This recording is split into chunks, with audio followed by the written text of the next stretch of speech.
আমার আপনার যে আপন যে জন, খুঁজি তারে আমি আপনায়। আমার আপনার যে আপন যে জন, খুঁজি তারে আমি আপনায়।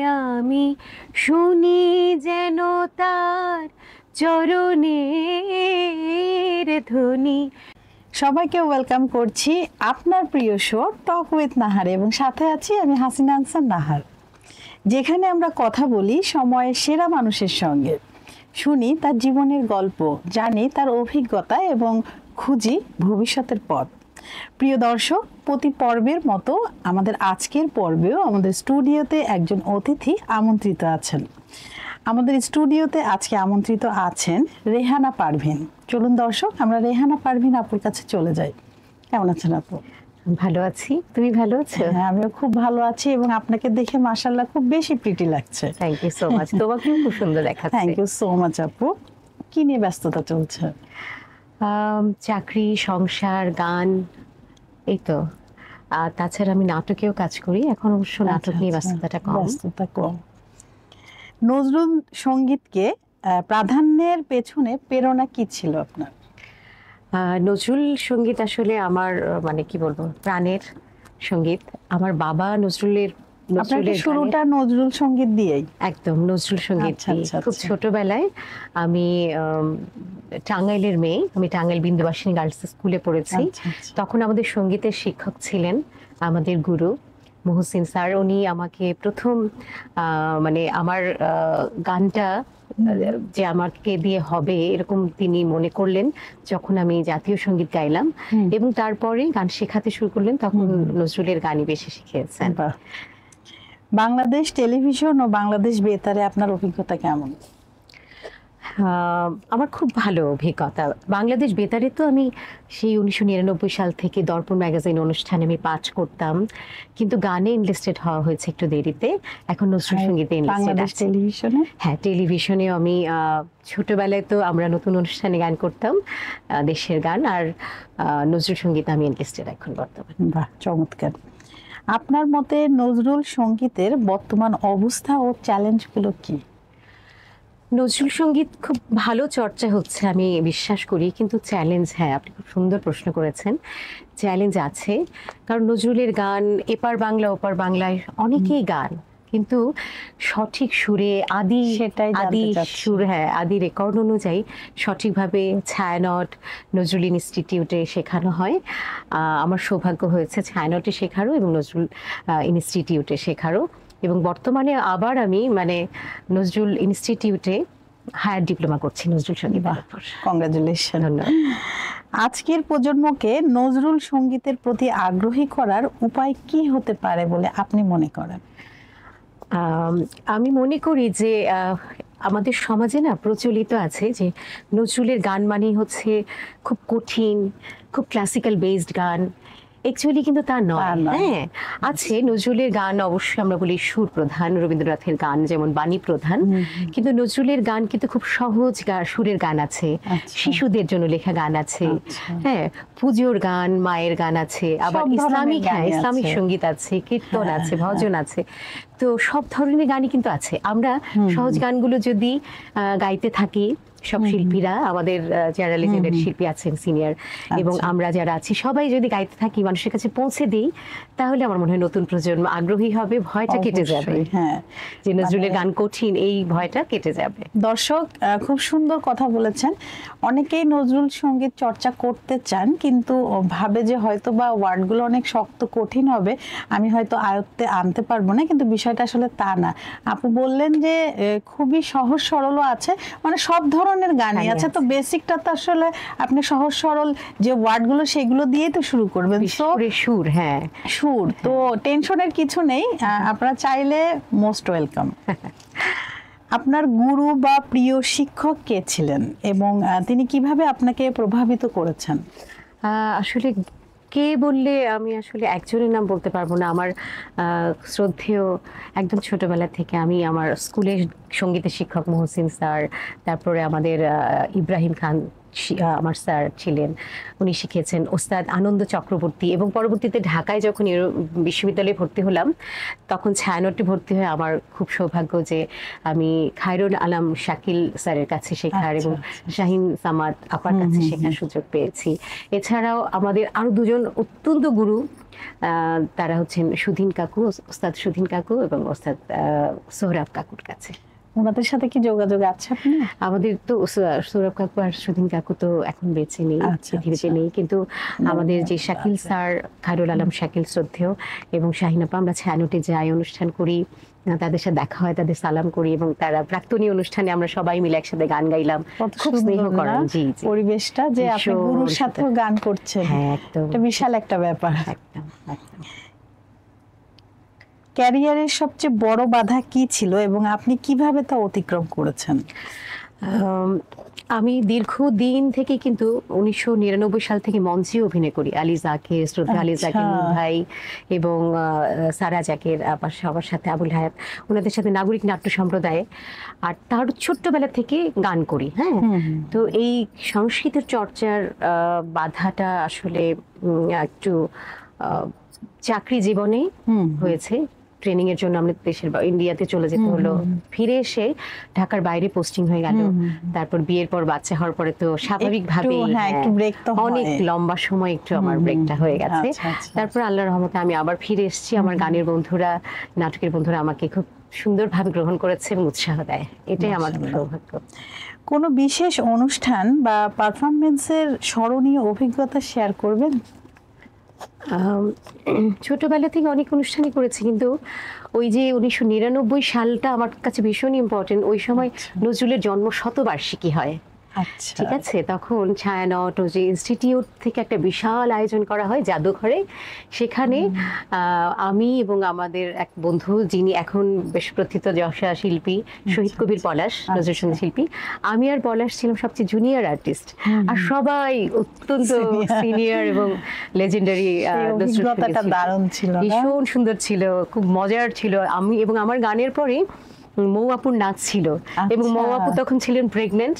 উনি নাচটা করার পরে, স্পেশাল অনুষ্ঠান তো উনি ছাড়তে চাননি, অনুষ্ঠানটা করার পরে উনি খানিকটা অসুস্থ হয়ে পড়েছিলেন, জাহিদ ভাইয়ের কোলে হয়ে পড়লেন। আমরা সবাই খুব ওয়ারিড ছিলাম। এরপর ওনাকে আমরা সুস্থ করলাম। এটা আমার খুব স্মরণীয় একটা, মানে মনে করার মতো একটা বিষয়। হ্যাঁ, সেটাই। খুব। সঙ্গীতের পাশাপাশি আপনার ব্যক্তিগত জীবনের ব্যালেন্স কিভাবে বজায় রাখেন? অনেক তো ব্যস্ত থাকা হয়। এটা আসলে একটু মানে টাইম ম্যানেজমেন্ট। সত্যি কথা বলতে যে আমি প্রায় 23 বছর ধরে হেলথ এবং এডুকেশন নিয়ে কাজ করেছি, সঙ্গীত এবং নাটকের পাশাপাশি।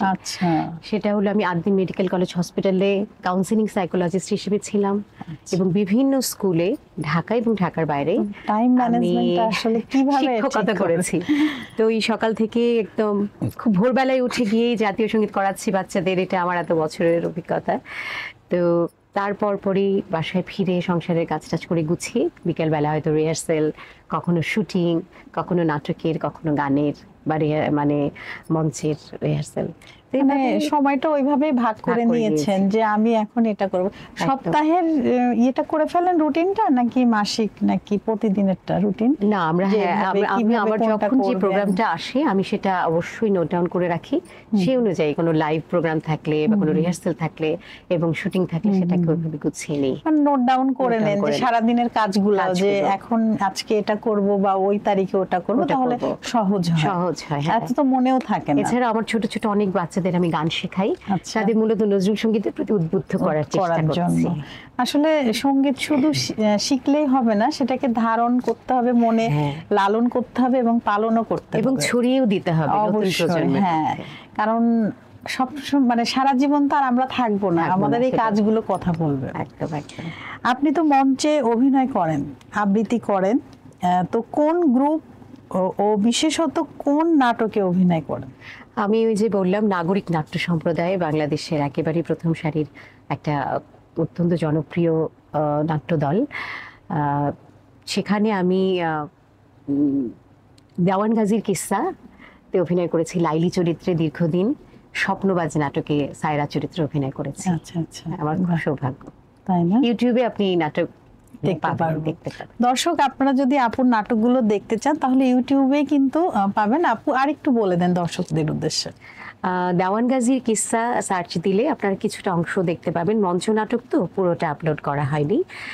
আমাদের পরিচালক এবং গুণী অভিনেতা কাউসার চৌধুরী উনি এটা আপলোড করেছেন ইউটিউবে। ধন্যবাদ। বাহ, চমৎকার। আপু ভবিষ্যতে আপনার পরিকল্পনা কি, স্বপ্ন কি? সত্যি কথা বলতে বিভিন্ন সেক্টরে চাকরি করেছি, সংসার সবকিছুর পরে আমার খুব ইচ্ছে যে একটা গানের স্কুল হবে, যেখানে ইচ্ছে করলে অনেকে বিনামূল্যে গান শিখতে পারবে। কিন্তু ইচ্ছে আছে, কিন্তু বাবা মা হয়তো সেটা কন্ট্রিবিউট করতে পারছে না, অ্যাফোর্ড করতে পারছে না। সবার সামর্থ্য তো একরকম সব হয় না। ক্লাসের মানুষরাই যেন, সব শ্রেণীর মানুষরা যেন, বাচ্চারা বিশেষ করে শিশুরা যেন যুক্ত হতে পারে, যে কোনো বয়সীরাও যেন যুক্ত হতে পারে। মানে অনেক প্রতিভা থাকা সত্ত্বেও কিন্তু অনেকে আগাতে পারে না, আগাতে পারে না। অনেকটা আর্থিক ব্যাপার একটা ব্যাপার থাকে। থাকতে পারে এবং উৎসাহিত আরেকটা হচ্ছে ওই যে উৎসাহের যে করা, বিষয়টা হ্যাঁ। বললেন, হ্যাঁ, সেই মানুষগুলোর অভাব থাকে। এবং আমার তো অনেক ভালো বন্ধু আছে যারা এটাতে আগ্রহী। আমি যদি একটা উদ্যোগ নিই, তারাও হয়তো আমাকে হবে, অনেক হ্যাঁ, এগিয়ে অবশ্যই, আসবে, অবশ্যই। নিশ্চয়ই আসবে। আপু, আপনি তো গান বন্ধুদের কথা বললেন, এছাড়াও কোন ব্যক্তি বা প্রতিষ্ঠান নজরুলের গানের উৎসাহ ও অনুপ্রেরণা দিয়েছেন তাকে মেনশন করে কিন্তু আমাদের দর্শকের উদ্দেশ্যে বলতে পারেন। হ্যাঁ, অসংখ্য ধন্যবাদ তোমাকে। খুব ভালো একটা কথা বলেছো। আমি অনেক বছর পরে আবার ফিরে এসে যে সঙ্গীতের সাথে এতটা ওতপ্রোতভাবে জড়িত হতে পেরেছি, নজরুলের গানটা চর্চা করতে পারছি, এটার পেছনে বাঁশুরি নজরুল চর্চা কেন্দ্র।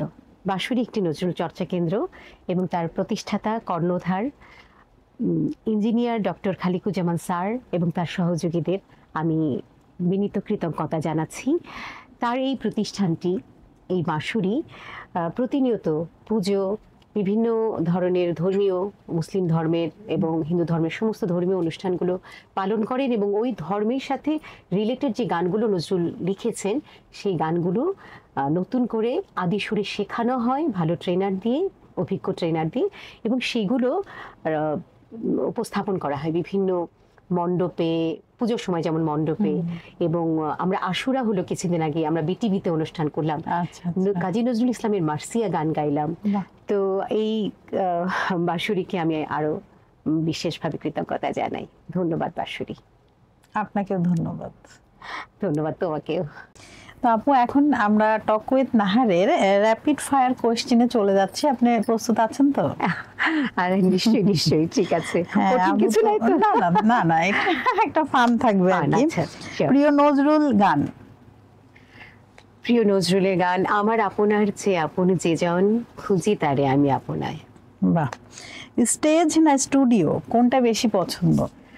অবশ্যই মঞ্চ, স্টেজ।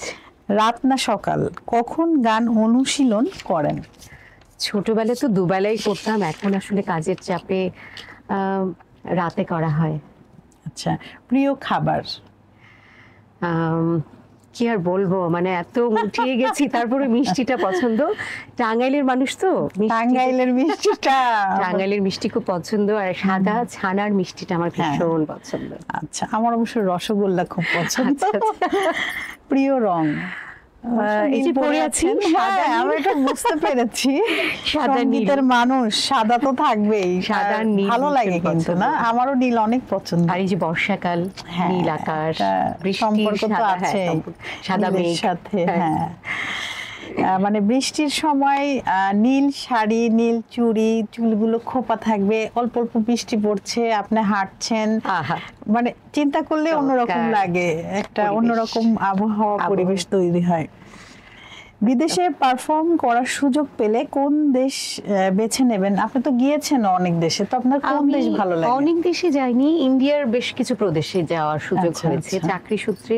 কলকাতা। কোন প্রদেশটা ভালো লাগে বেশি স্টেজের ক্ষেত্রে, মানে গানের ক্ষেত্রে? ও আচ্ছা, আমি কোন দেশে পারফর্ম করতে পারলে আপনি প্রশ্ন করেছিলেন যে ভালো লাগবে। ভারতে, অবশ্যই ভারত এবং ইউএসএ তে, আচ্ছা, যদি সুযোগ থাকে।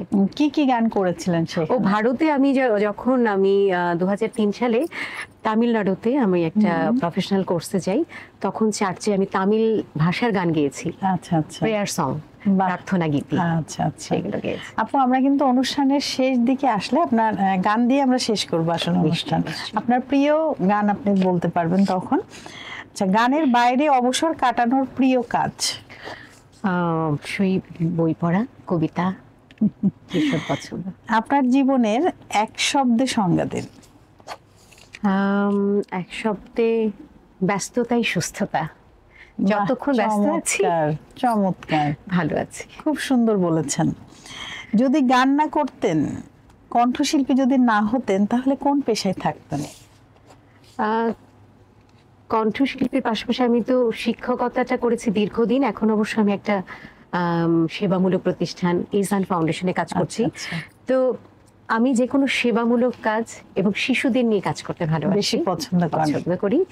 তো এই তো এটাই আমার সবচেয়ে প্রিয় কাজ, বাচ্চাদের সাথে কাজ। জীবনের সবচেয়ে বড় অনুপ্রেরণা কে ছিল এবং কি ছিল? সঙ্গীতের ক্ষেত্রে আমার বাবা মা দুজনেই ভীষণ গান পছন্দ করতেন। মা হচ্ছে লোকগীতির ভক্ত, আর বাবাকে নিয়ে একটা কাহিনী না বললে আপনাকে বোঝা যাবে না হ্যাঁ, কতটা অবশ্যই। ভক্ত ছিলেন। উনি হচ্ছে তাকে ইনজেকশন দিতে আমার এক ডাক্তার চাচা আসতেন, বাবার বন্ধু ডাক্তার হারুনুর রশিদ। উনি এসে বলছেন যে মাঝার ভাই আপনি ভয় পাচ্ছেন কেন, একটা ইনজেকশন দিব।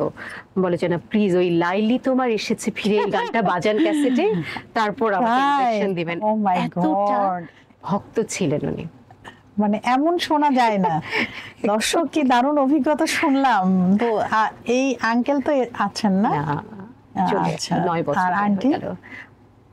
চলে গেছে। আচ্ছা আচ্ছা, আমাকেও পেছে নেই, আল্লাহ বেশ নসিব করুক। আপনার এখন অনুপ্রেরণা কে দিচ্ছে সব কাজে? আপনার সন্তান? হ্যাঁ, আমার সন্তান, আমার হাজবেন্ড, আমার বন্ধু বান্ধব, স্পেশালি আমার সবাই। গানের বন্ধুরা, গান বন্ধু। আচ্ছা আচ্ছা। গান বন্ধু সবার প্রতি আমি অসম্ভব কৃতজ্ঞ। তারা আমাকে যে এত বছর পরে ফিরে এসেছি, যে করোনাকালীন সময় যখন আমি লাইভ অনুষ্ঠানগুলো করেছি, তার আগে একটা দীর্ঘ বিরতি, তখন তারা আমার সাথে লাইভ করেছেন এবং তারা সবসময় বলেছেন যে তুমি এসছো, আমরা আছি তোমার পাশে। বাহ, এই গান যে বন্ধুদের ধন্যবাদ। তোমার পাশে আমরা আছি, এই কথাটা যে কত শক্তিশালী, কত শক্তিশালী, মানে সত্যি হাসিনা। আপনাকে অনেক দূরে নিয়ে যাবে, একদম, আপনার একদম। মানে ইচ্ছা শক্তি আরো বাড়িয়ে দেবে। একদম এই যে বেঁচে থাকার আমি প্রেরণা। হ্যাঁ, আমি তোমার পাশে আছি, মানে আমরা আমরা বললে তো এটা আরো বড় একটা বড়, শক্তি, হ্যাঁ। আমি বললেই তো যথেষ্ট। সেটাই। আমরা নারীরা কিন্তু এটা চাই যে কেউ আমাদের পাশে থাকুক, সে বন্ধু হোক, আমার কাছের কেউ হোক, প্রিয় কেউ হোক। তো দর্শক, আপনারাও চেষ্টা করবেন এভাবে কারো না কারো পাশে থাকার। আর যদি বিশেষ কিছু বলতে চান কোনো ফ্রেন্ডকে বা কাউকে, যেটা বলা হয়নি বা সে দূরে ছিল বা আছে, কোনো মেসেজ থাকলে দিতে পারেন। আমি আমার গান বন্ধুদের সবাইকে, মানে তারা কাছে আছে বা দূরে আছে বা অনেকের সাথে দীর্ঘদিন দেখা নেই, তাদের সবাইকে আমি আমার ভালোবাসা, প্রীতি এবং কৃতজ্ঞতা জানাই। তারাই আমার অনুপ্রেরণা, অনেক বড় অনুপ্রেরণা। পরিবারের পরেই তারাই আমার অনেক বড় অনুপ্রেরণা। তাদের সবার শুভকামনা আমার সবসময় আমার ভেতরে আছে তাদের জন্য।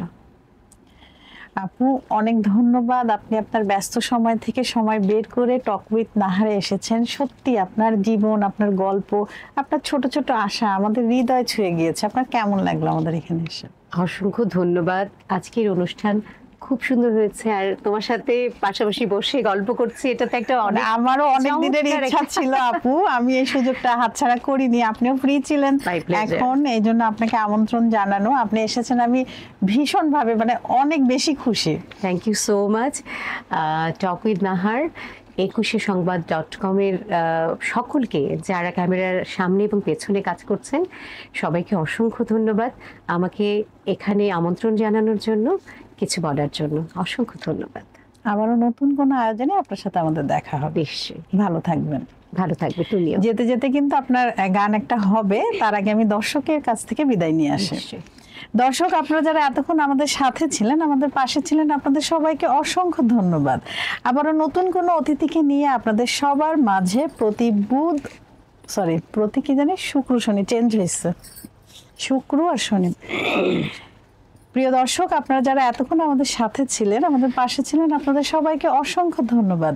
আবারও নতুন কোনো অতিথিকে নিয়ে প্রতি শুক্র ও শনিবার বিকেল 4টায় আমি হাসিনা আনসার নাহার উপস্থিত হব। ততক্ষণ পর্যন্ত আপনারা সবাই ভালো থাকুন, সুস্থ থাকুন এবং আমাদের সাথে থাকুন। এবং আমরা শেষ করছি আপুর সুন্দর একটি গান শুনে। ঠিক আছে, সবাই ভালো থাকবেন। আল্লাহ হাফেজ। আপু, শুরু করি।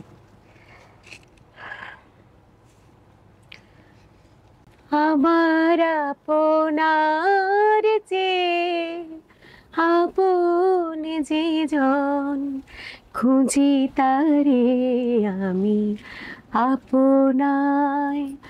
আমার আপনার যে আপন যে জন, খুঁজি তারে আমি আপনায়। আমি শুনি যেন তার চরণের ধ্বনি, শুনি যেন তার চরণের ধ্বনি। আমারি তিয়াসী বাসনায় আমার আপনার যে আপন যে জন, খুঁজি তারে আমি আপনায়।